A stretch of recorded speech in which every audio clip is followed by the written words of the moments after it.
Well, my next two entrepreneurs have made beautiful music together, literally. Mark Samuels is the founder and president of Basin Street Records. That is a label that focuses on New Orleans-based artists, and one of his, I guess, former artists on the label is Irvin Mayfield.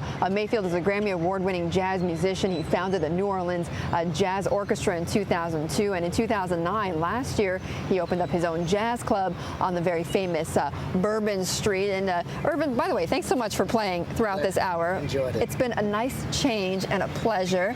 In any case, so you're not a former artist, of course. You're still playing, but formerly of your label, we were talking in the break. You have something like 10 records with Mark. Yeah, I had the great pleasure of signing with Mark when I was 20, and we did 10 records together, 10 years, which is pretty aggressive. And we've seen Billboard Awards to Grammy Awards, and we did a lot of firsts in terms of being a startup label, getting a Billboard Award for our very first record together. So a long history together. Yes. So Mark, tell me about the music business here. I mean, has it been hard at all, particularly amid this recession, to sort of keep the music business going here, and also to bring artists into the city, or actually to bring artists out into the national scene? Well, the music industry, we had to do things 5 years ago with Katrina. After Katrina, we had to do things that today we would probably be doing because of the recession.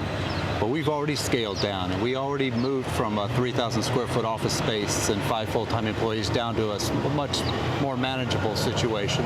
So we've been able to weather the recession. We've been able to weather the situation nationally. We've been able to weather all of the forces of everything. Because you're saying you cut down so much after Katrina anyway, right? Right. Okay. So and there's tremendous forces in music. Everything from the way it's distributed, from going from brick and mortar to digital, to the big box retailers who are putting downward pressure on prices and using it as a loss leader.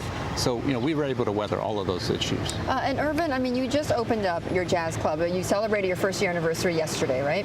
I mean, I'm kind of curious to know, the jazz heritage here. I mean, has that been harder to maintain after Katrina? And are you still seeing a lot of visitors coming into the city to listen to jazz? Well, interestingly enough, a little contrary to Mark's thing, we've expanded our team by 70% in terms of growth. And also at Irvin Mayfield's Jazz Playhouse, we've expanded talent about 2.5 times over. So we're spending a considerable amount more in the marketplace. What we find is that the brand of jazz in New Orleans is kind of on a resurgence, but people are really looking for it. And one of my colleagues has said that we believe that this is the new era for jazz, perhaps. Really? But I mean, it did get hurt, though, right? I mean, wasn't a lot of musicians had to leave the city because of Katrina, right? Well, I think the downside was Katrina was there was a lot of misplacement. I think a lot of folks left, and I think there was a lot of concern. But I think the upside was it made a serious focus on New Orleans. If you look at the Saints, you look at what's going on with the New Orleans brand around the world. People knew New Orleans was an American asset. Right. And when a brand deepens and you get more depth in it, I think it makes more demand for it. So I think New Orleans and New Orleans music, primarily jazz and naked pizza and things like that, right, we're seeing a lot of growth, and from PJ's Coffee, a lot of different things like that. Mark, just the last question to you. How do you compete against bigger labels then?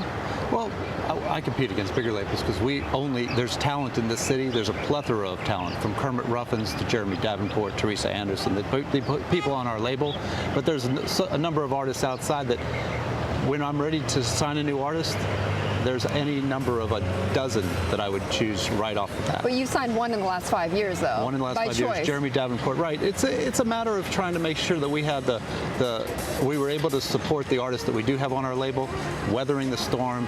Okay. I have a 5-month-old son. It's just a lot of choices in there. Okay. But we're poised to grow considerably over the next few years. Mark, Irvin, thank you so much for joining us and talking about music. Of course, so important to the Big Easy here, to the city here in New Orleans.